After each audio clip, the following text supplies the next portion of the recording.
Hey, what's up, everybody? It is Wednesday, September 14th.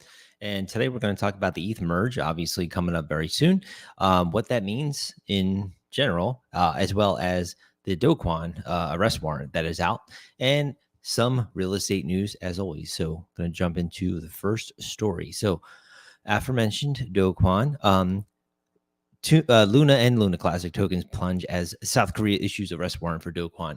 Luna fell 36% in the past 24 hours. Luna Classic, 25% down, with much of the token movement coming in after the news of the warrant made public earlier this morning.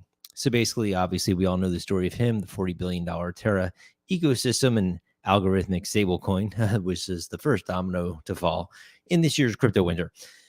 Value locked on Terra base products fell 30%, dropping more than from more than 55 million to under 29 million as tokens fell, and with investors likely withdrawing capital.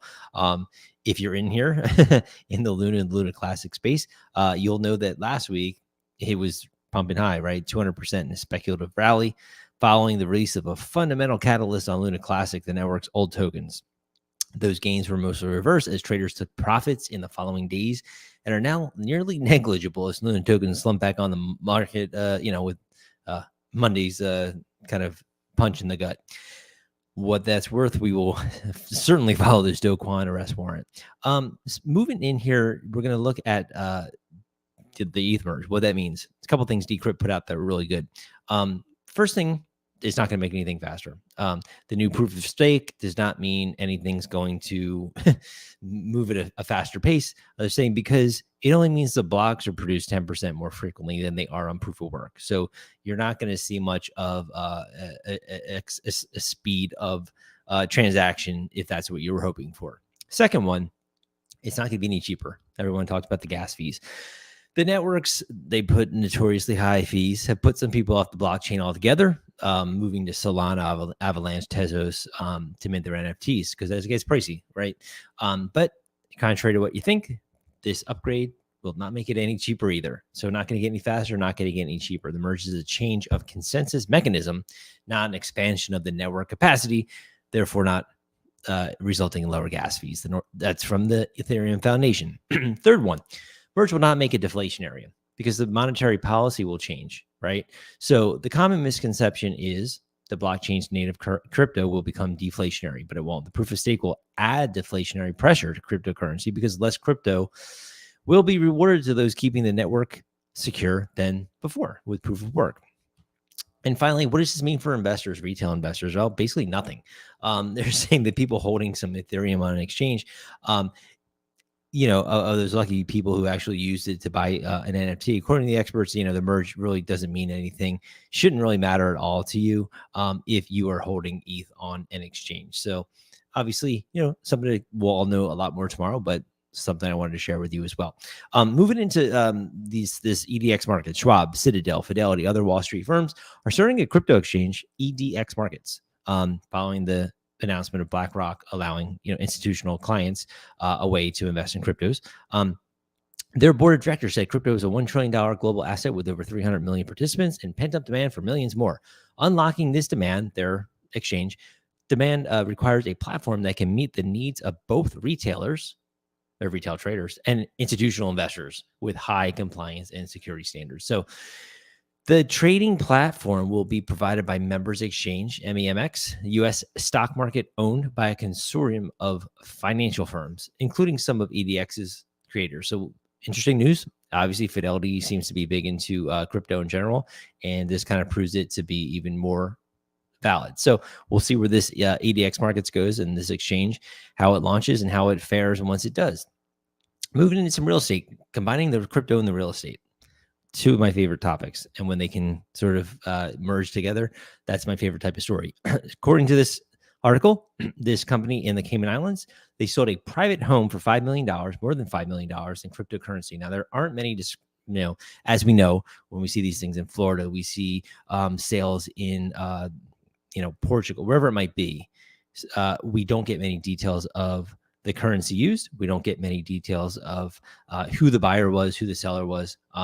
Not many times. So in that theme, we're not going to get much here. But they are saying The Cayman Islands' first and only crypto real estate escrow provider has successfully brokered the territory's first cryptocurrency sale, this private home. The company's called Parallel Unlimited, and the buyer was able to pay 100% of the property price in crypto in a matter of weeks, they say. Well, I mean, a fiat transaction takes a matter of weeks, but typically 30 days, unless you're cash, then you could probably get this done in 14 days in the States. However, crypto does speed up the escrow process. I'm sure they're using NFTs or storing title, whatever, on the blockchain. I'm going to dive in more into this if I can find some more information on it, but I wanted to share this because I think, again, this is the whole point of this channel, is when crypto and real estate sort of merge together, and these are the stories that we see. Last story I'm going to follow up here with is the best time of year to buy a house. Okay, so this is something realtor.com put out.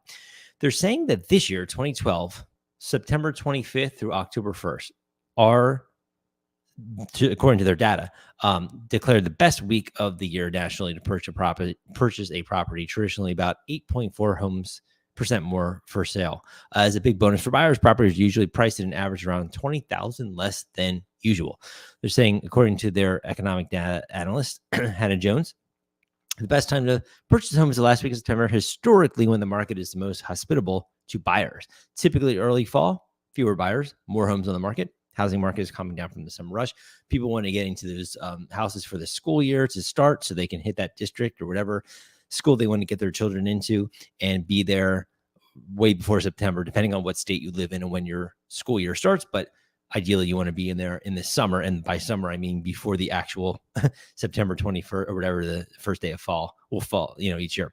The exact week that's most favorable to buyers also varies geographically. The first full week of October is most advantageous nationally, but that week of the 12th to 18th, Boston, Denver, Detroit, Los Angeles, Minneapolis, New York, and Portland metro areas. The following week, the 19th to the 25th, Austin, Chicago, Memphis, San Antonio, Washington, D.C. Last year, the best week to buy nationally was October 3rd to 9th. So it's, again, these people who didn't have their house on the market in time to sell to these potential families that want to move in, people that maybe they have a summer after college, they're going to buy a house, whatever it might be.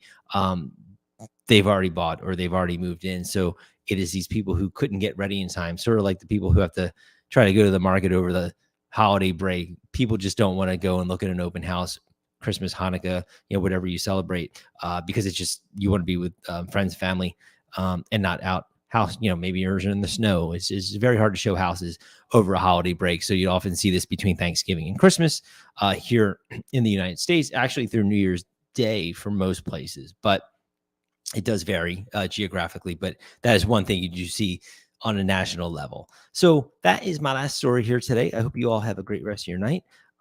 Please consider liking this video, subscribing to this channel. I do crypto, I do real estate, the most important stories to share with you each day, especially when they can merge the crypto real estate purchase, like I shared today about the Cayman Islands. So have a great night.